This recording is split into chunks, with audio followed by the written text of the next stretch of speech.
Alors, ce logiciel est très facile d'utilisation, on peut très vite, faire des choses bien dedans. Ça ressemble assez bien à une application de smartphone, en fait. Les applications de smartphone, un enfant de 12 ans peut les utiliser et être créatif avec, vous avez pu remarquer. Eh bien, par rapport à Photoshop ou Illustrator, c'est une autre histoire. Mais là, on se rapproche, on est entre le logiciel et l'application. Donc, vous allez voir que c'est orienté utilisateur basique, en fait. Et bien sûr, pour faire de la 3D, du packaging, des mock-ups, des projets d'emballage, on ne pourra pas être extrêmement précis, par rapport à un vrai logiciel de 3D. Ce sont des projets ici. Projets réalistes, ça fait des images photoréalistes à la fin. Et le moteur de rendu est une technique qui existe depuis très longtemps, en infographie 3D, c'est le ray tracing. J'imagine que certains connaissent. Voilà, qui était extrêmement lent. Ça date vraiment des années 80, en fait, hein, le ray tracing. Fin des années 80, début 90, c'est devenu répandu chez les geeks qui avaient des ordinateurs puissants de l'époque, qui sont 1000 fois moins puissants qu'un smartphone d'aujourd'hui, bien sûr. Et ils passaient un jour ou deux à faire le rendu d'une image en ray tracing. Ça a été un genre à une certaine époque. On pourra revenir là-dessus, je vous montrerai l'historique du ray tracing au niveau visuel rapidement en 3 minutes, hein. Je ne vais pas vous faire un historique technique. Je vous montre quand même comment ça s'écrit. Et donc, en français, on appelle ça le lancer de rayon. C'est juste une fois qu'on a mis en place les objets dans la scène, ben, il faut faire la vraie image et c'est le logiciel qui travaille. Et je vous rassure, ça ne prend plus 2 ou 3 jours comme il y a quelques décennies, ça se fait en quelques minutes. Ceci dit, Dimension demande d'avoir un ordinateur quand même assez puissant. Vous n'allez pas suramuler un vieil ordinateur d'il y a 5 ou 10 ans pour pouvoir faire des choses facilement avec Dimension. Surtout au moment du rendu d'image, en fait. Donc, il faut le savoir. Alors voilà, vous avez une grille, vous la voyez, la grille? Oui. Bien.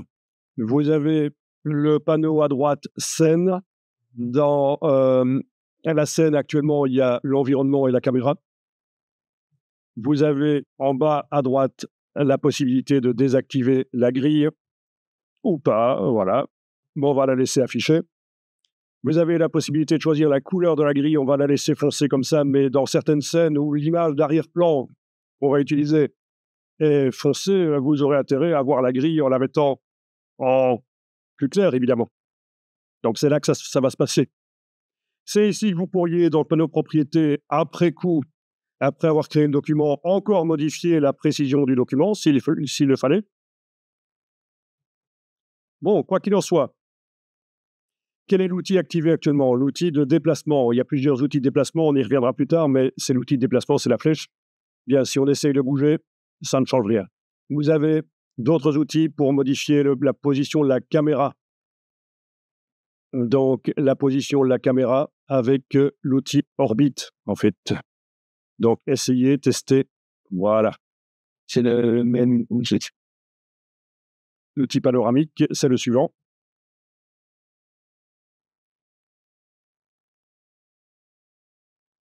Vous avez l'outil travelling avant-arrière.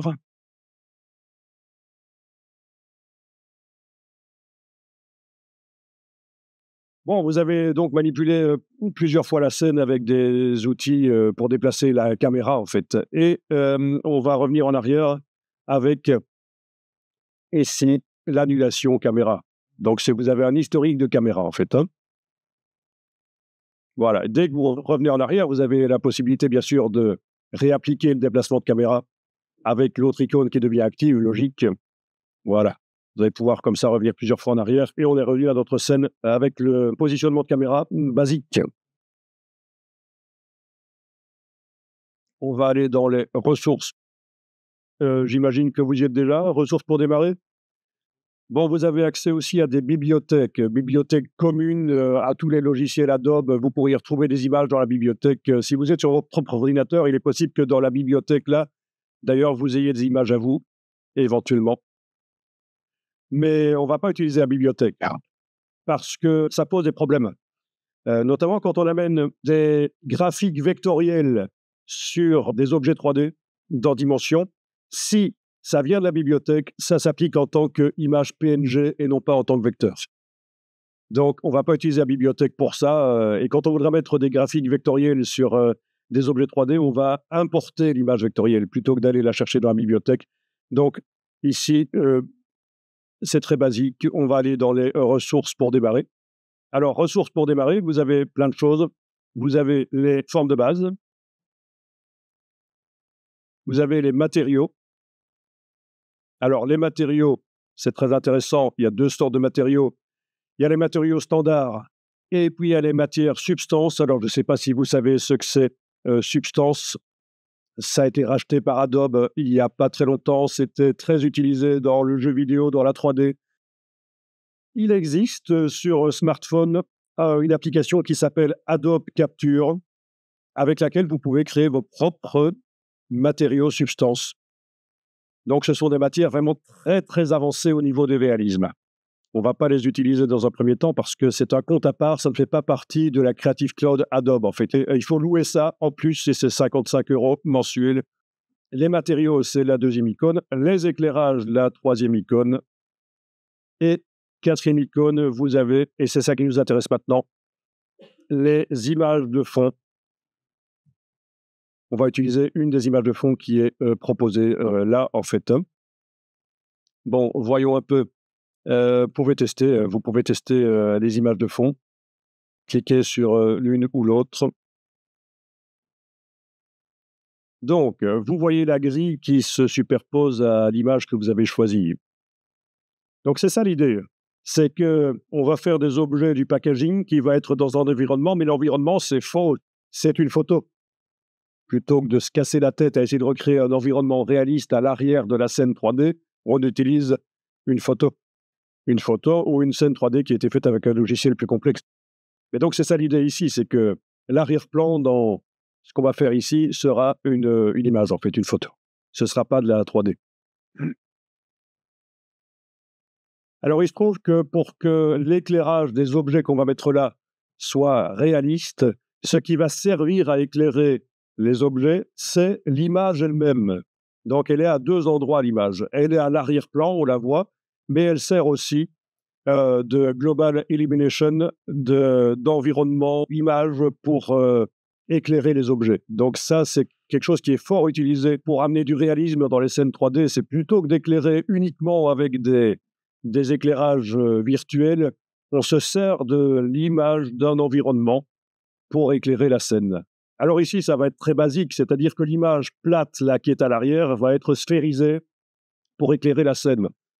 Si on veut comparer ça à ce qui se passe vraiment en vrai 3D complexe pour faire des scènes au cinéma, souvent, on va faire une photo panoramique de la scène dans laquelle c'est filmé, en fait. Voilà, par exemple, moi, j'ai assisté à une conférence il y a déjà quelques années déjà sur le film Les Schtroumpfs.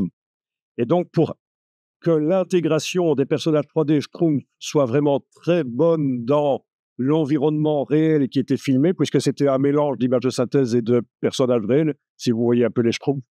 Eh bien, ils se servaient d'un panorama sphérique qu'ils avaient fait sur la scène dans le studio pour éclairer les Schtroumpfs. C'est un peu l'idée ici.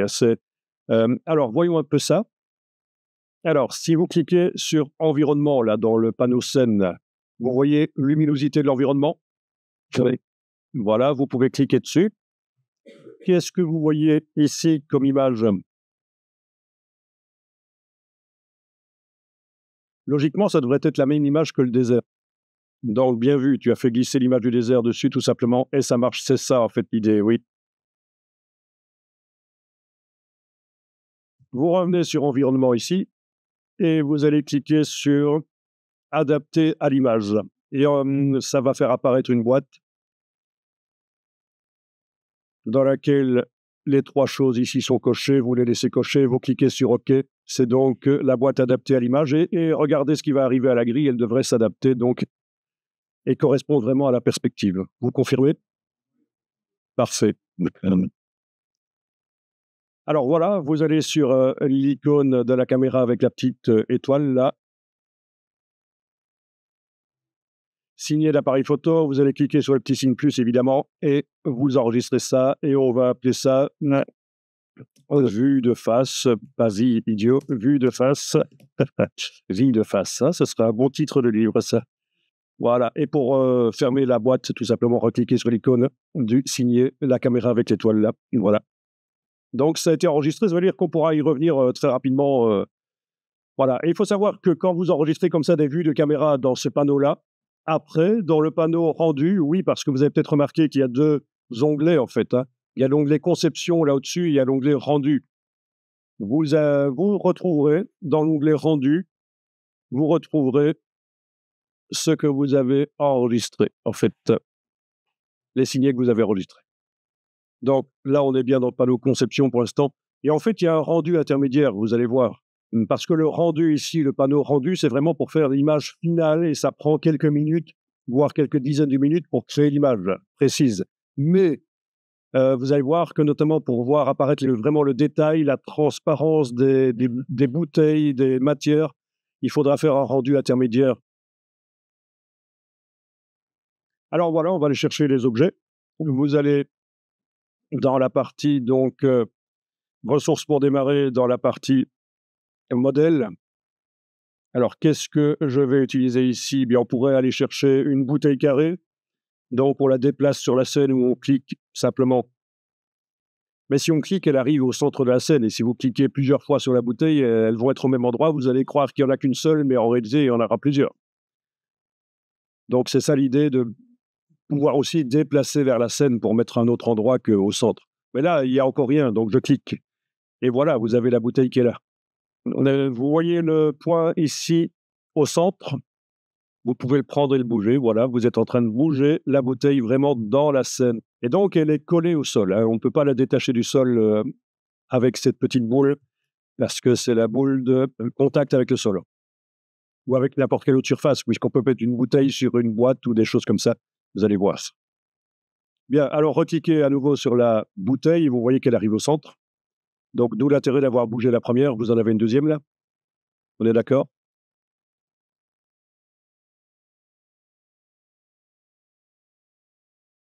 La roulette de la souris. La roulette de la souris, ça déplace tout en fait, hein, vous voyez?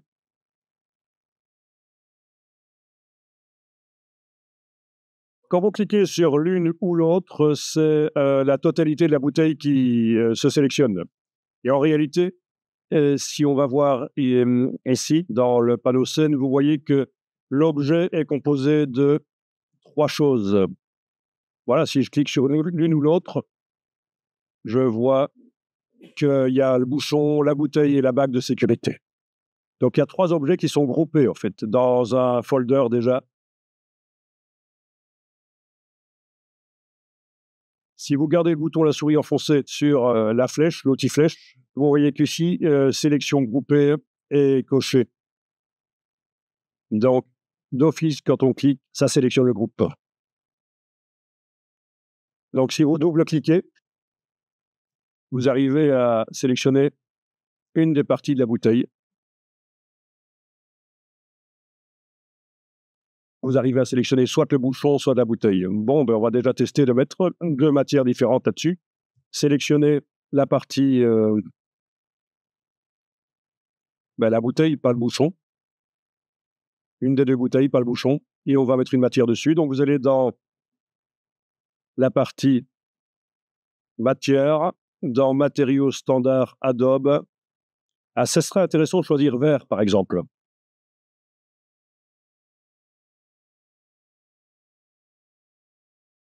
N'hésitez pas éventuellement à vous approcher, à bouger la caméra. L'outil panneau principalement et l'outil déplacement. Bon, c'est pas convaincant comme matière vert, mais en fait, c'est juste une prévisualisation. Alors, vous allez lancer le rendu intermédiaire, le rendu rapide en cliquant sur cette icône-là. Voilà. Et là, progressivement, ça crée le rendu, mais c'est un rendu intermédiaire pas génial, mais c'est quand même mieux que ce qu'on avait juste avant. Si vous gardez le bouton de la souris enfoncé là-dessus, vous avez la résolution. Là, j'étais en maxi. Si votre ordinateur est lent, pas puissant. Il faudra peut-être descendre au niveau de la résolution d'aperçu. On peut travailler dans dimension en étant comme ça, en affichage rendu, mais il faut vraiment avoir un ordi puissant. Donc la plupart du temps, vous le désactiverez pendant que vous êtes en train de manipuler les éléments. Au niveau de la matière, vous voyez dans la palette scène, on est sur la matière. Donc vous allez pouvoir jouer éventuellement sur des paramètres ici.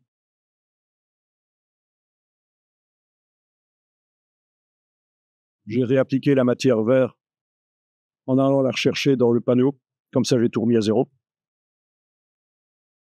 Alors, au niveau de la couleur du vert, ici, dans les propriétés, donc du vert, dans les propriétés du vert, couleur de base tout au-dessus, vous allez pouvoir changer ça.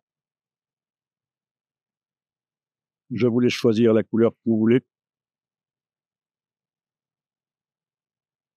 Vous pouvez lancer le rendu pour voir ce que ça donne. Voilà, c'est pas mal ça.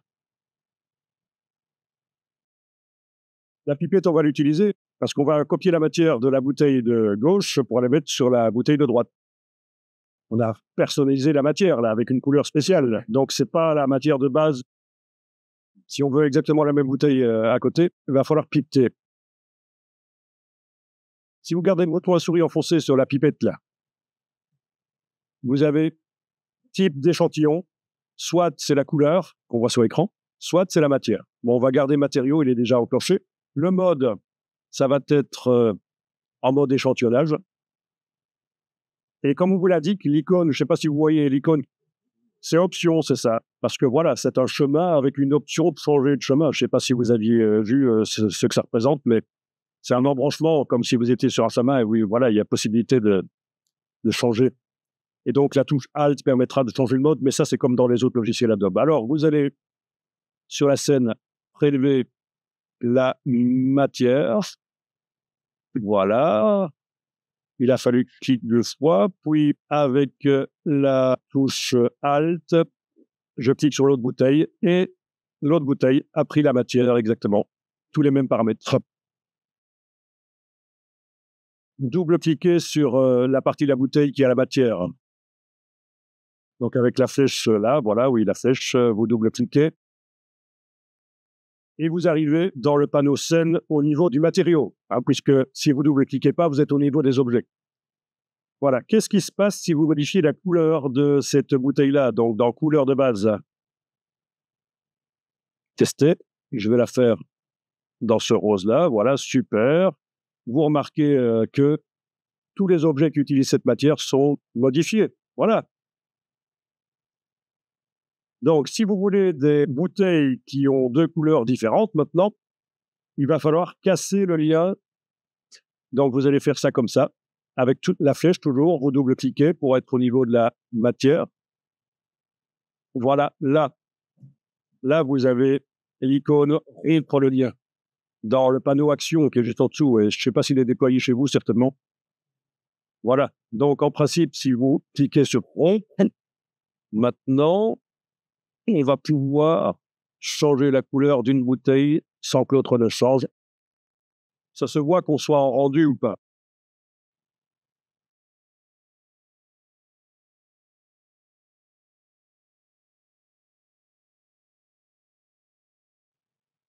Bon, on va déplacer les objets. Donc, avec la flèche, vous cliquez sur un objet, vous voyez, vous pouvez le déplacer. Bien. L'autre objet aussi. Essayez un peu de les mettre fort vers la gauche comme ça. Il y a quelque chose qui peut être intéressant ici, quand vos objets ne sont pas dans la scène, c'est cette icône-là. Quand vous cliquez dessus, ça bouge l'angle de la caméra pour voir les objets. Donc, si je bouge les objets par le petit point là, voilà, ils sont en dehors de la scène. Oups, CTRL Z. Ok, je vais bouger avec la flèche de déplacement. Alors, oui. C'était superposé, en fait. Oui, vous avez aussi les flèches de déplacement, bien sûr. Ah. Donc, voilà. Donc, cette icône-là permet de recentrer vite fait Vous avez pu utiliser les flèches de déplacement? La rouge, là? OK. Vous avez aussi la bleue.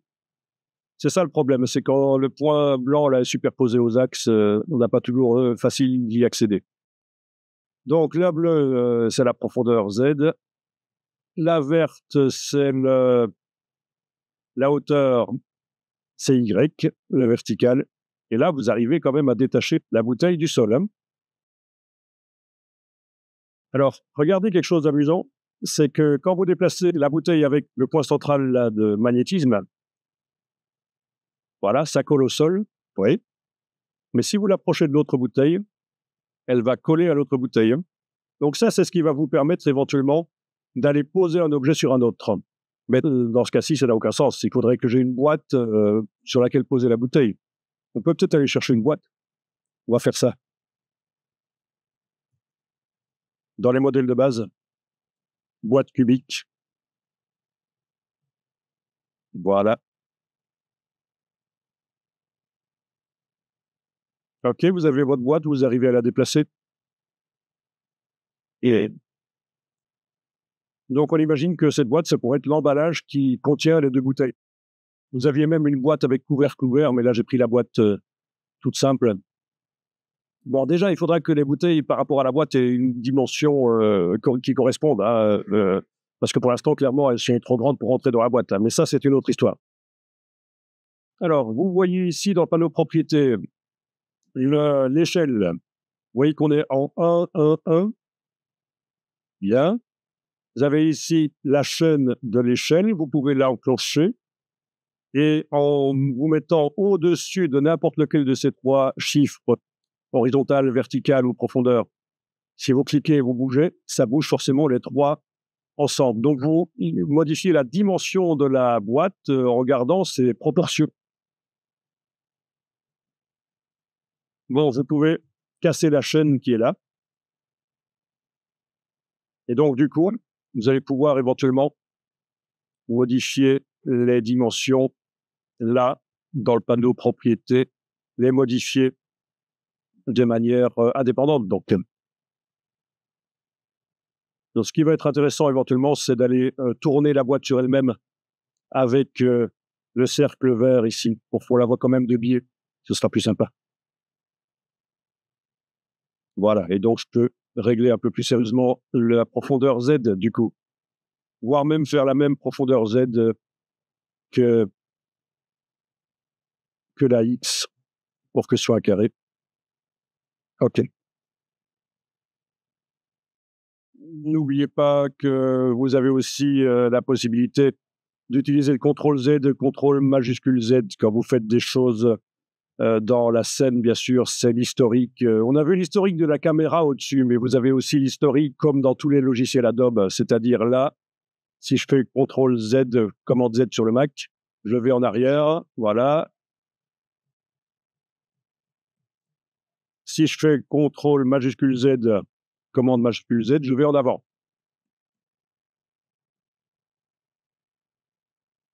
Voilà, je reviens un peu en arrière. Voilà. Alors, ce qu'on n'a pas encore vu, c'est les outils de sélection plus spéciaux. Donc, si vous gardez le bouton la souris enfoncé sur la flèche, vous avez l'outil de déplacement, donc qui, lui, ne va pas faire de rotation ou de redimensionnement. Il sera vraiment que pour le déplacement. Raccourci E, comme vous voyez. Vous avez l'outil de rotation, raccourci R, et l'outil de mise à échelle. S, alors S, c'est facile à retenir, c'est scale, mise à échelle. R, c'est rotation, oui. E, c'est emplacement. Sans même devoir aller les cliquer là, si vous utilisez ici le E, vous avez un gizmo ici spécialement uniquement pour le déplacement. Donc, il est moins complexe que l'autre. Et ça va être peut-être un peu plus facile d'obtenir exactement ce qu'on veut. Voilà. Donc, la petite boule vous sert toujours à mettre l'objet sur le sol, s'il fallait, si vous l'avez déplacé vers le haut. Mais il y a aussi, dans les actions, cette icône-là qui permet de placer sur le sol l'objet. Et vous allez voir que si vous faites une rotation, ça peut être utile. Bon, ben, essayons la rotation. S, voilà, donc la rotation. OK. Donc là, j'ai tourné l'objet. Clairement, il rentre dans le sol. Pourtant, le petit point, là, est certainement au niveau du sol. Il faut cliquer sur l'icône ici, et là, vous arrivez à poser l'objet sur le sol. Donc la rotation, si l'objet rentre dans le sol, elle peut le faire poser sur le sol grâce à ça, ou dans le panneau action. Mais là, je vais le remettre plus droit. Si je le veux vraiment droit, allez indiquer une rotation ici. Je vais remettre à 0 la rotation. Voilà. En mettant 0, 0, 0 en X, Y, Z dans rotation, dans le panneau propriété, je l'ai remis en rotation standard, et je vais, avec la petite flèche verte ici, aller le tourner de biais, parce que c'était quand même mieux. Pour voir les deux faces, quoi. C'est un packaging quand même. OK. Et je vais aller le recoller sur le sol, là, voilà. On a vu le E, la position, le R, la rotation, et on va faire le S, la mise à échelle. Donc, quand vous prenez n'importe lequel des trois carrés, là, vous arrivez à modifier la dimension. Voilà.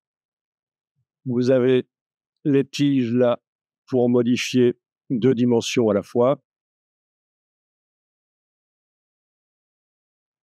Et alors, si on enfonce la touche majuscule pendant qu'on prend un des carrés, on va pouvoir modifier les 3 dimensions d'un coup. C'est un peu l'équivalent de la chaîne qu'on avait déclenchée tout à l'heure.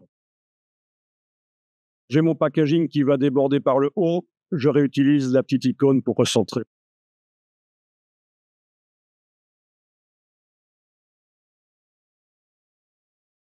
Pour aller modifier la couleur des bouchons, facile, hein, vous double-cliquez. Vous pouvez avoir 2 bouchons de couleurs différentes.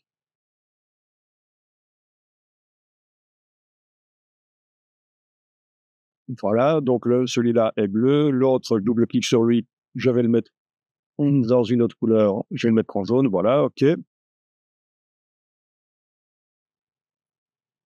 Dans l'environnement, là, dans le panneau scène, vous voyez qu'on a l'éclairage par l'image, oui, luminosité de l'environnement. Ça, c'est pour amener du réalisme. Il y a aussi l'éclairage par le soleil. Donc, vous pouvez cliquer sur soleil, parce que pour l'instant, on n'a pas été modifier ça, et tester dans soleil, là, tester rotation.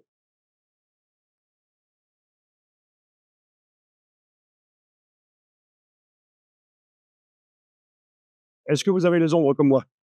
Elles sont créées par quel éclairage directionnel, d'accord, OK. Mais c'est le même principe en fait, hein. Sauf que soleil, il y a des automatismes. S'il est bas dans le ciel, la lumière va automatiquement devenir plus orangée, mais éclairage directionnel, c'est pas mal aussi. Vous avez la rotation aussi pour l'éclairage directionnel, donc vous pouvez tester ça.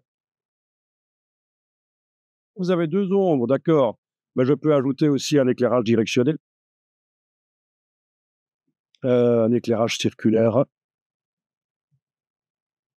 Voilà, éclairage directionnel, donc circulaire, et aller modifier la rotation aussi. Et donc, oui, il y a 2 ombres. En fait, oui. L'intensité, parce que par rapport au soleil, c'est peut-être un peu pas logique que les ombres soient plus foncées que celles du soleil. La taille, ça change pas mal aussi, hein. Quand on regarde sur le reflet de la bouteille, chez moi, quand je augmente la taille, j'ai possibilité de vraiment aller régler le rendu. Vous voyez la bouteille de droite, le reflet, rien qu'en augmentant la taille de l'éclairage directionnel, ça influence les choses. Donc il faut tester en fait, hein. Il y a beaucoup de choses qui sont un peu empiriques, à tester par soi-même et voir ce que ça donne.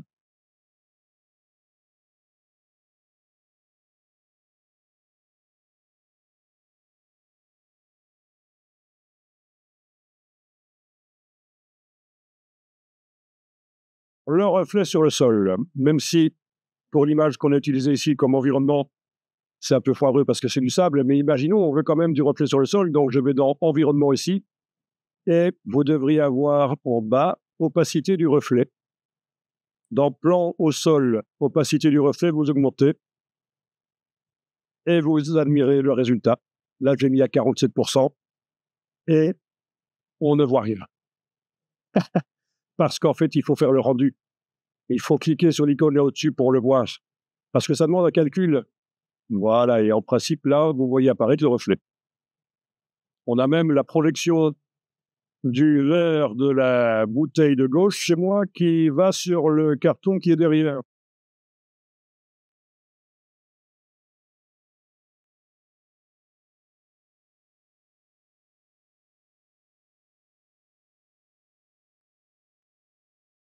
Bon, là, je vais désactiver le rendu parce que c'était juste pour vous montrer le reflet, comment faire un reflet sur le sol et le petit piège qu'on ne le voit que quand on fait le rendu en ray tracing là au-dessus avec l'icône. Signet de caméra, ce serait bien d'en mettre un, nouveau. Voilà, signet de caméra, je vais appeler ça face nouveau. Comme ça, je vais pouvoir retrouver cette vue sur la scène, je vais pouvoir la retrouver très facilement. Et je vais montrer les objets vus de l'autre côté. Et donc pour ça, vous allez pouvoir maintenant aller sur la caméra, ici, dans le panneau scène, aller sur caméra. Dans le panneau propriété, vous avez donc les réglages de la caméra et faire une rotation à 180 degrés en Y, ça devrait aider. Voilà. Mais les objets ont disparu de la scène. Souvenez-vous que je peux les voir, les remettre avec l'icône ici, en fait. Et voilà, c'est bon. C'est la scène, pas l'image d'environnement, bien sûr. Elle n'a pas bougé. Mais les objets sont vus par l'autre côté, en fait. Donc, je vous rappelle, je suis allé sur caméra ici dans le panneau scène. Ici, j'étais à peu près à 0 degré en Y, j'ai mis 180. Ça s'est retourné complètement, mais je ne voyais rien. J'ai dû demander de recentrer les objets devant la caméra, ici, avec cette icône-là qu'on a déjà vue. Et là, je vais pouvoir ajouter un signet que je vais appeler arrière nouveau, par exemple. Arrière nouveau.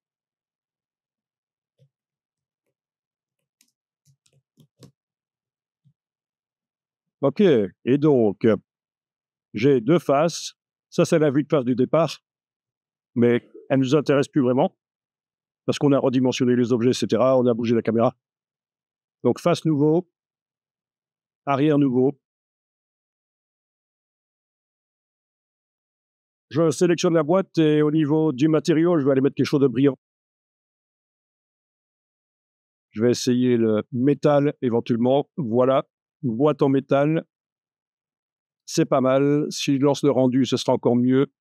On a le reflet de la bouteille verte, dans mon cas, sur la boîte en métal. Si le rendu n'y est pas, on ne le voit pas. En double-cliquant sur la boîte, j'arrive au niveau des matériaux et on a le degré métallique qui est à 100%, sans surprise, mais on peut le diminuer éventuellement pour faire du métallique moins brillant, plus satiné. Vous avez la couleur de base à modifier là au-dessus. Si vous voulez que votre métal soit coloré, comme ça par exemple. Ça existe du packaging avec du métal de cette couleur-là.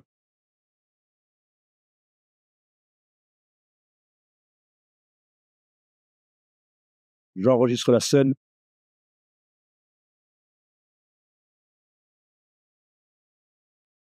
Donc, je lance Illustrator et on va rapidement faire une étiquette vite fait.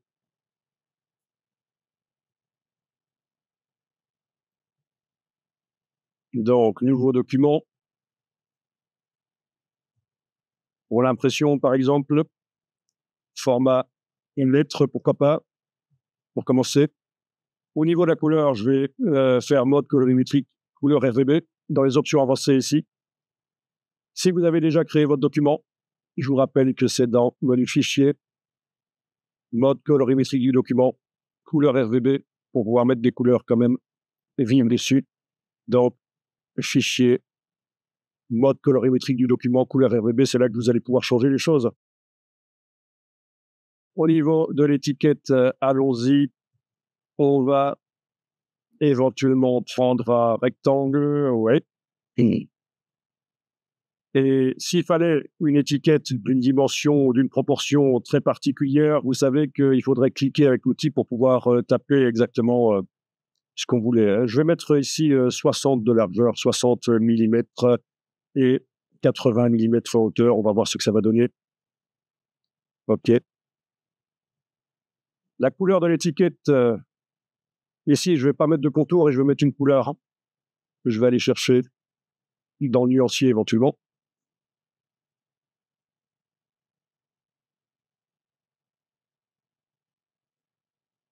Je vais quand même soigner un peu les coins ici.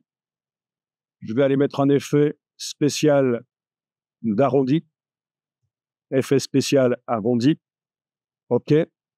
Donc, j'ai l'effet spécial d'arrondi, vous le voyez. Et vous savez que, bien sûr, si vous voulez modifier, il faut aller dans la palette aspect.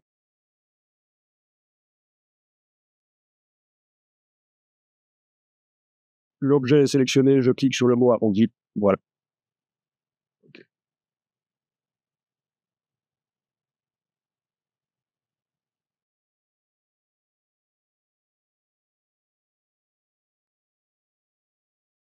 Ici, je vais dans affichage. Je vais demander d'afficher le damier de transparence. Affichage, afficher le damier de transparence. Voilà. Autre solution, parce que c'est quand même, ça fait mal aux yeux, ce serait de mettre dans la palette des calques un calque en dessous avec une couleur. Donc, dans le calque ici d'en dessous, allez mettre un grand rectangle. Voilà, en couleur. Ben, on va dire que c'est bon, comme ça. Que je verrouille le calque. Donc, c'est juste mon fait. Et je travaille sur le calque dessus. Parce que le damier de transparence, et je sais qu'on peut modifier son intensité pour qu'il soit moins désagréable, mais finalement, de plus en plus, cette histoire du calque en dessous avec un grand fond coloré, c'est pas plus mal. Donc, dans la palette aspect, et vous n'êtes pas obligé de le faire, moi je le fais ici, je vais aller faire ceci. Je vais aller mettre un contour qui va avoir la même couleur que le fond, puis met une épaisseur. Contour avec la même couleur que le fond, c'est facile, c'était dans le nuancier, il y était. D'accord? Facile. Sur le contour, je vais mettre un effet de décalage, éventuellement. Effet, tracé, décalage, sinon ça n'a aucun sens. Voilà, c'est à peu près ce que je voulais obtenir. Je paramètre. Voilà, le contour, je modifie son épaisseur, éventuellement. Voilà, donc j'ai une étiquette comme ça. Super. Donc, entre le contour et le fond, c'est de la transparence. C'est pas génial pour une étiquette. C'est pas cohérent parce qu'on travaille dans la réalité avec du physique. On peut pas avoir un contour qui est comme ça éloigné du fond avec de la transparence entre les deux. Je vais donc faire ceci. Je vais dupliquer le fond, mettre le fond d'en bas, par exemple, en blanc, et sur le fond d'en bas, faire un décalage. Effet, tracé, décalage, un décalage avec une valeur qui convient. Voilà, juste pour aller boucher entre le contour et le fond. Ensuite, je vais créer la marque vite fait sur le côté avec l'outil texte. Je vais vite hein, parce qu'Illustrator, vous connaissez. Hein. Voilà, donc la marque. OK, je vais indiquer que c'est du pare-feu. OK. Je vous rappelle que dans Illustrator, il faut toujours aller dans la palette caractères, enclencher l'approche optique. Bien. Les lettres bougées, c'est mieux. J'augmente l'approche de groupe ici avec la touche majuscule. Voilà. Je choisis une police de caractère qui convient, peu importe. Je peux lui mettre objet, distorsion de l'enveloppe, créer d'après une déformation pour aller le tourner. Voilà. Peu importe. Et je vais superposer les deux. D'abord, peut-être agrandir ça avec l'outil de transformation manuelle et la touche majuscule. Donc, voilà. Pas autant quand même. Bien. Et je vais superposer les deux au même endroit. Parfaitement. En sélectionnant les deux, avec la flèche noire, on a les options d'alignement là au-dessus. Alignement en vertical, alignement en horizontal.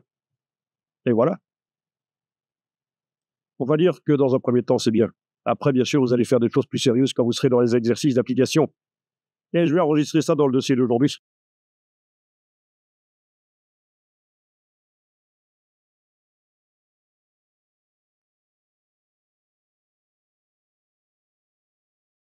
Quelque chose à pas oublier, c'est dans Illustrator quand même, dans la palette des calques, si vous avez fait la même chose que moi, un fond pour voir la différence entre ce qui est blanc et transparent, donc c'était ça le but de faire le fond ici. Mais vous pouvez enlever l'œil en face, évidemment. Donc là, pas de possibilité de voir ce qui est blanc et ce qui est transparent. Le but du fond, c'était ça. Et alors, avec l'outil de plan de travail, je vais aller englober l'étiquette que j'ai faite.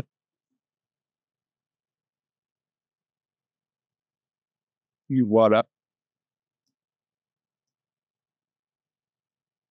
Je mets à jour le fichier sur le disque dur, fichier enregistré. Voilà. Donc, je vais dans Dimension. Ici, je vais désactiver le rendu. Je n'ai pas besoin d'avoir le rendu qui va ralentir tout. Donc, l'idée, c'est d'aller mettre sur une des bouteilles, voire même sur les deux, l'étiquette. Donc, il faut arriver à sélectionner l'objet et aller dans Fichier, Importer et Importer en choisissant l'option du sous-menu, là, placer l'image sur le modèle. Sauf que c'est grisé, là, vous le voyez. Pourquoi? Parce que le modèle, en fait, là, la bouteille, c'est un groupe et on ne sait pas mettre sur un groupe, on ne sait pas mettre une image. Il faut vraiment aller sélectionner l'objet. Le plus simple, c'est peut-être en cliquant comme ça sur le mot bouteille dans le groupe. Donc, le groupe qui se déploie, évidemment, vous avez pu remarquer que ça fonctionne comme ça. Bouteille, est-ce que là, c'est accessible? Fichier importé, oui. Fichier importé, placer l'image sur le modèle. Fichier importé, placer l'image sur le modèle. Vous allez chercher votre image. Elle arrive, voilà. Pour bouger, c'est par le centre du cercle, oui. Et pour redimensionner, c'est par le bord, mais pas par les petits carrés. Parce que sinon, ça va disproportionner les choses. Donc, en le prenant par le bord du cercle. Et alors, vous avez aussi la petite poignée ici pour tourner éventuellement. S'il fallait tourner l'étiquette, c'est par là qu'on le ferait. Mais dans ce cas-ci, ça n'a aucun intérêt. J'annule la rotation. On le fera, la rotation, quand on va importer un motif sur la boîte, par exemple.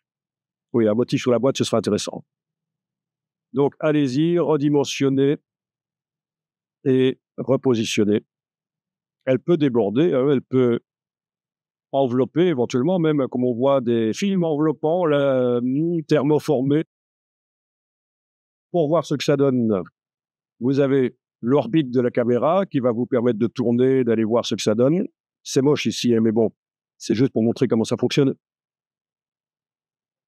Voilà, sachant que vous avez les bookmarks là au-dessus de caméra qui vous permettent rapidement de revenir à la vue correcte. Sinon, vous pouvez aussi tourner l'objet en le sélectionnant avec le S. Non, il faut sélectionner l'objet, tout l'objet, oui, bouteille carrée, c'est bien ça qui est sélectionné là au-dessus. Avec le R, quand on est avec l'outil flèche là au-dessus, raccourci R, c'est la rotation, et on va pouvoir tourner la bouteille sur elle-même. Et voilà. Mais dans ce cas-ci, l'étiquette devrait être plus petite, donc je vais double-cliquer dessus pour pouvoir aller redimensionner quand même, repositionner.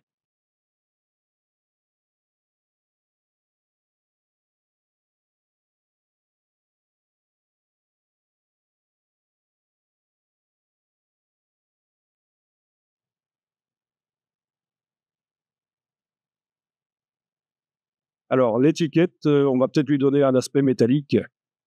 Donc essayez de double-cliquer jusqu'à arriver à la manipulation donc de l'étiquette.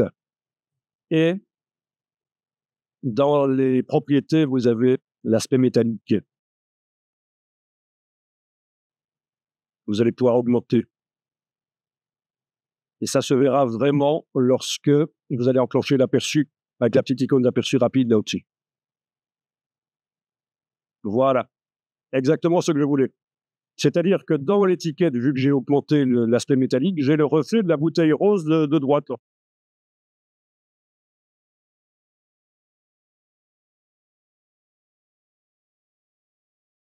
Ici, je vais quand même mettre la bouteille peut-être derrière. Alors oui, au niveau des objets, il faut se rendre compte que ils peuvent se rentrer l'un dans l'autre. Il n'y a pas de barrière physique en fait, hein. Donc c'est des choses qui peuvent arriver. Vous pouvez avoir des objets qui, comme les objets qui peuvent rentrer dans le sol, il n'y a pas vraiment de barrière physique. Ok, donc là par exemple, j'ai ma bouteille de parfum qui est en train de rentrer dans la boîte. C'est pas logique. Ok. Alors, pour remplacement, il est bon. Si elle est mise comme ça derrière et que je fais le rendu, je devrais avoir la boîte également visible.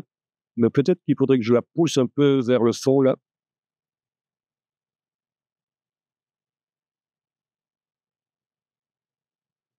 Bon, ça c'est pas mal. Faut le temps que ça calcule. Alors, ce que vous pourriez faire, c'est un rendu plus sérieux en allant dans le panneau rendu. Vue active, oui, c'est la vue active. Vous voyez, je vous l'avais dit, hein, tous les bookmarks de caméra que vous faites, ils vont être disponibles et on peut lancer le rendu sur différents angles de vue sur la scène. Vous allez décider de la qualité. Je vous conseille de faire faible, rapide. Quoique vous êtes avec des bons Mac M1, si c'est le cas, vous pouvez choisir autre chose. Alors, sortie, oui, on pourrait faire du PNG. Dans un premier temps, du PNG tout simplement. Donc, sans calque, vous lancez le rendu et vous allez avoir une estimation de ce que ça va prendre comme temps. C'est en train de se créer. Apparemment, combien de temps? 50 secondes, 1 minute, oui. Je suis en rendu rapide, hein. Je ne suis pas avec un ordinateur extrêmement puissant, c'est juste un portable avec une puce i9 et 16 Go de RAM, donc c'est pas ce qu'il y a de plus rapide.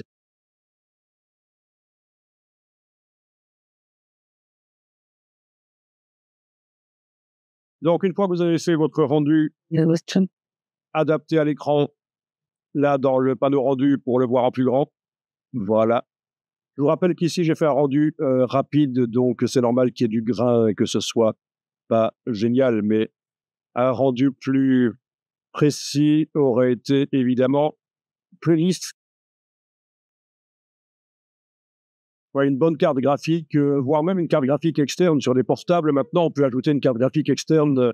Oui, ça coûte cher, mais ça accélère. Si on est obligé de travailler sur un portable, ça peut accélérer les choses. Carte graphique externe. Alors, je retourne à conception ici. Alors, l'étiquette, je double-clique sur elle. Donc, je suis au niveau de l'étiquette. Vous avez ici les propriétés, l'image, d'accord, et vous avez la possibilité de modifier. Cliquez là-dessus, vous allez voir ce qui se passe. Ça s'ouvre, mais c'est pas le document que vous avez sur le disque dur, en fait. Moi, je vous conseille plutôt de supprimer cet objet image et d'aller remodifier votre document. Donc là, c'est la touche suppression, tout simplement. Voilà, d'aller modifier le document Illustrator. Allez-y. Supprimez l'étiquette que vous avez mise et retournez dans Illustrator pour ouvrir votre document. je vais prendre l'outil plan de travail. Je m'assure que quand l'outil plan de travail est activé, j'ai ici cette option-là qui est enclenchée. Si avec l'outil plan de travail, je vais, avec la touche Alt, déplacer, j'obtiens une copie. Il m'a juste indiqué un message à propos du calque qui est masqué et qui contient mon fond. C'est juste ça qui vient d'arriver. Donc voilà, on peut copier un plan de travail avec la touche Alt pendant qu'on utilise l'outil plan de travail. Et si l'option ici est cochée, les objets qui sont sur le plan de travail sont copiés.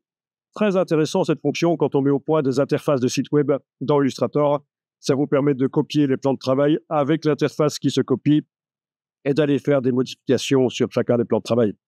Bon, ben c'est un peu ça qui va se faire ici. Je vais changer juste peut-être le nom du texte ici. À la place de parfum, je vais indiquer perfume.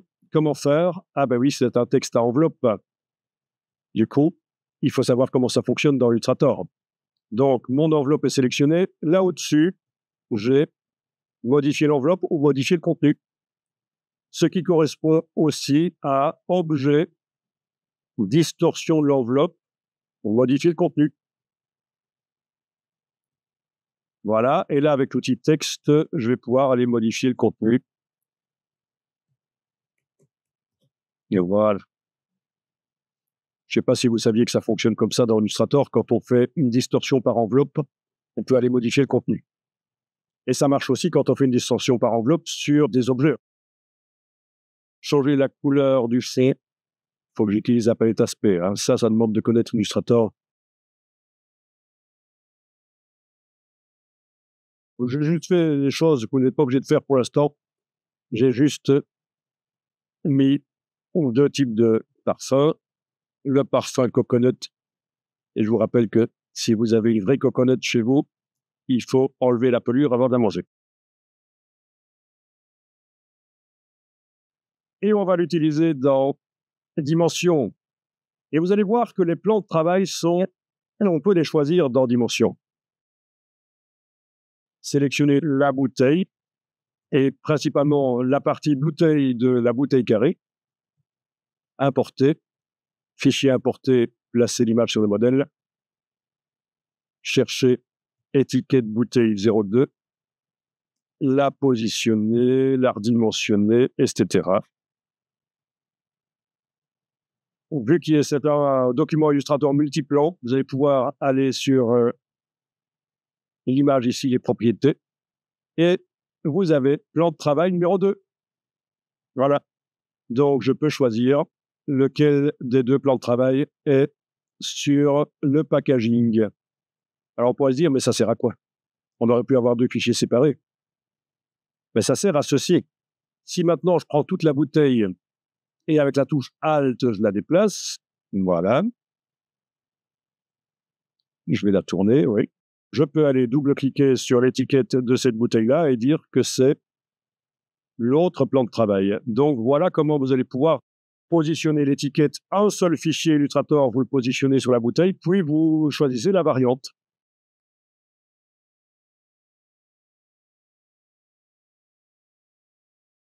Pouvoir placer une fois pour toutes correctement l'étiquette sur l'objet, dupliquer l'objet, faire des variantes.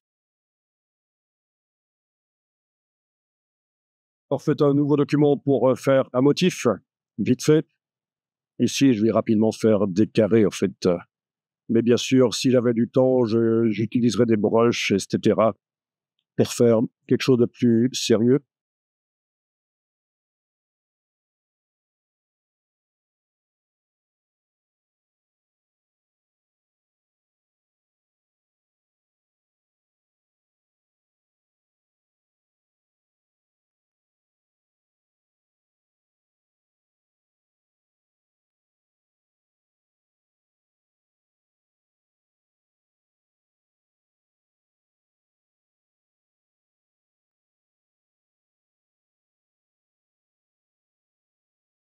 Import de ce motif sur la boîte, par exemple, boîte cubique. Quand on double-clique sur elle, on n'a que la matière à l'intérieur. C'est pas un groupe, de toute façon. Alors, importer, placer sur le modèle, le motif qui a été fait, voilà, Le voilà qui est là. On le redimensionne. Oui, alors bien sûr, j'ai la bouteille de devant qui m'empêche de bien voir le packaging de derrière. Donc, je sélectionne la bouteille de devant. Et là, dans le panneau scène, vous avez la possibilité de masquer temporairement l'objet. Ça n'apparaît le verrou et l'œil que quand on survole, en fait, hein. Voilà. Donc, il est toujours là, mais je peux mieux travailler sur la boîte.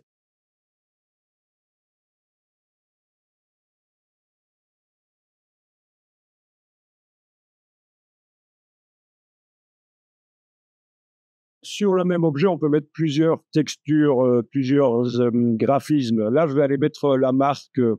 Donc, première chose que j'ai amené, c'est cette espèce donc de motif fait dans Illustrator, mais là, je vais amener la marque. Alors, est-ce que je le fais sur un plan de travail supplémentaire ou sur un document à part? Plutôt sur un document à part. Oui. Voilà. Alors, la marque que vous connaissez tous et que tout le monde apprécie. Voilà. On est d'accord, hein? C'est quand même du boulot de qualité. OK. Donc, voilà, etc. On va dire que ça, c'est la marque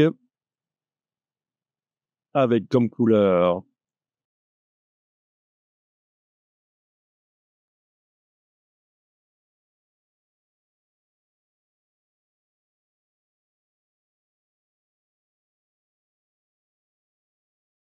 Voilà. Donc, je vais recadrer tant qu'à faire avec le plan de travail.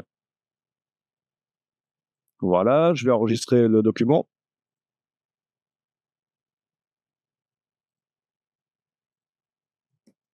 Je vais donc sur le packaging ici.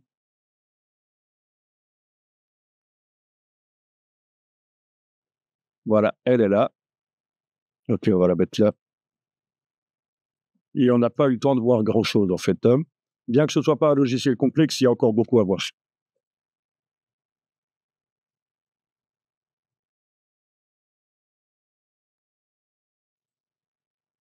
La texture de la boîte, qui est métallique pour l'instant, je vais la remplacer par une autre.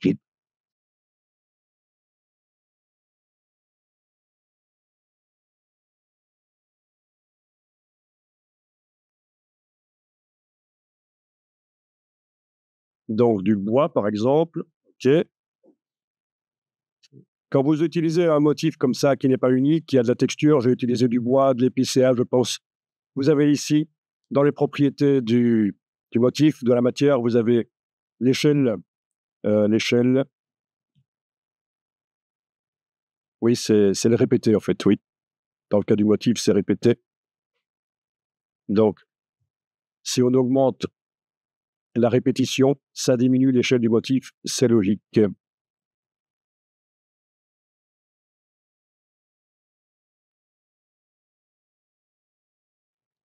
Autre chose, les vecteurs que j'ai amenés là, les petits carrés, je vais tenter de leur dire qu'ils ont de la brillance en augmentant l'effet métallique.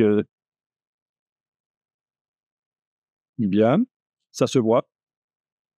Donc, ça veut dire que vous pouvez avoir une boîte qui est mate et les vecteurs que vous amenez là sur la boîte, vous pouvez leur donner un côté brillant comme s'il y avait un vernis sélectif dessus. D'accord? Donc, si on fait le rendu, on va mieux voir ce qui se passe, hein. Donc, sur les vecteurs là des carrés, j'ai augmenté l'effet métallique. Donc, rendu. Et voilà. Peut-être rendu avec la bouteille ici, plus proche. Bien, avec l'autre bouteille qui réapparaît. Et voilà. Avec la bouteille rose qui, elle, va disparaître. OK.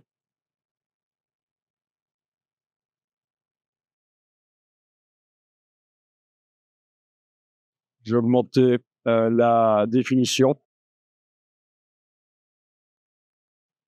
Voilà.